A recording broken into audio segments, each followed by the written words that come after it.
Assalamualaikum warahmatullahi wabarakatuh.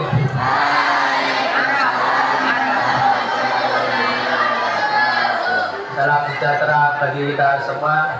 Yang saya hormati Bapak Ibu Juri, Ibu Arifah, Bu Wati, Pak Joko, dan kameramen Bapak Jumadi. Saudara-saudara, marilah kita panjatkan puji syukur kehadirat Allah Yang Maha Esa yang telah memberikan kita nikmat kesehatan dan kesehatan sehingga kita dapat berkumpul pada hari ini. Hadirin yang berbahagia, saya ingin menyampaikan pandangan saya mengenai suatu isu yang masih menjadi tantangan besar bagi kemanusiaan, yaitu tentang masalah konflik. Yang sejak dulu konflik sudah menjadi bagian dari peradaban manusia, dari konflik antar senjata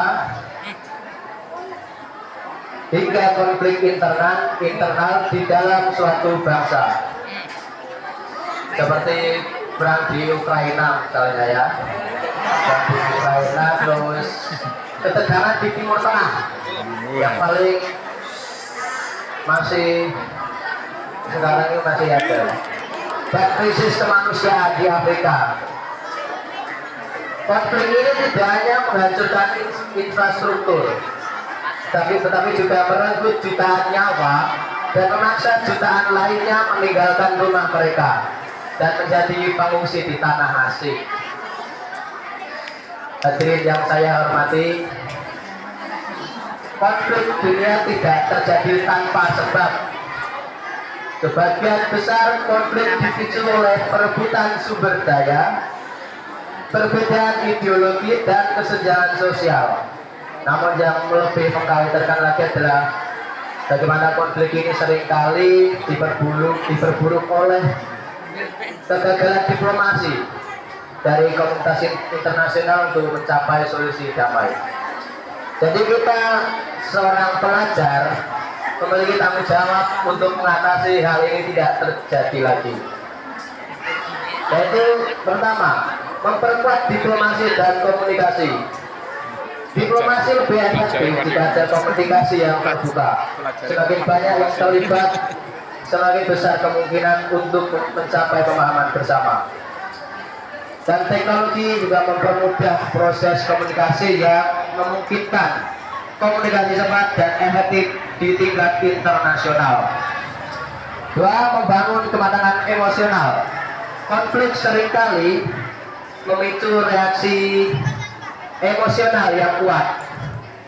Sebagai seorang pelajar, kita memiliki tanggung jawab untuk mengelola perasaan dengan cara yang benar.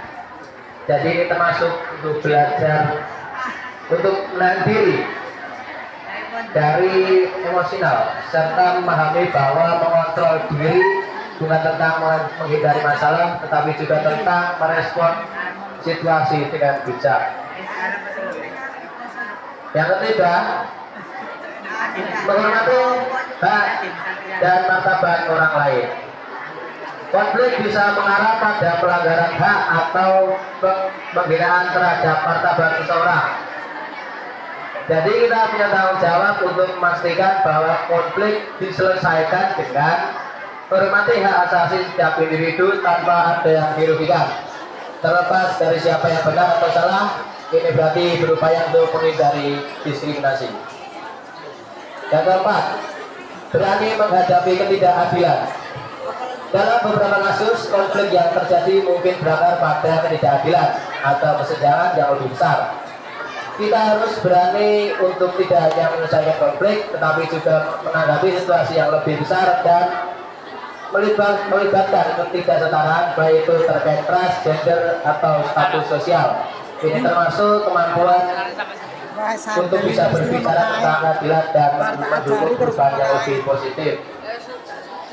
Terakhir, mengembangkan kepemimpinan dalam penyelesaian konflik. Kita juga dapat memiliki peran sebagai pemimpin dalam penyelesaian konflik. Ini berarti kita juga harus memiliki kemampuan untuk menjadi mediator yang objektif.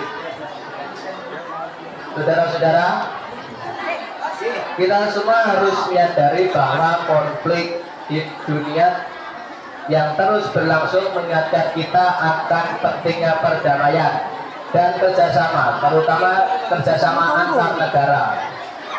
Kita bisa belajar dari setiap peristiwa yang terjadi bahwa kekerasan dan peperangan tidak pernah membawa solusi jangka panjang. Hanya dengan saling menghormati, membuka ruang untuk berkomunikasi dan berusaha memahami sudut pandang orang lain, kita dapat mengurangi ketegangan dan membangun dunia yang lebih damai. Mari kita berkomitmen untuk menjadi bagian dari solusi dan berusaha semaksimal mungkin untuk mencapai dunia yang lebih damai bagi generasi yang akan datang. Oke, terima kasih. Cukup sekian. Wassalamualaikum warahmatullahi wabarakatuh.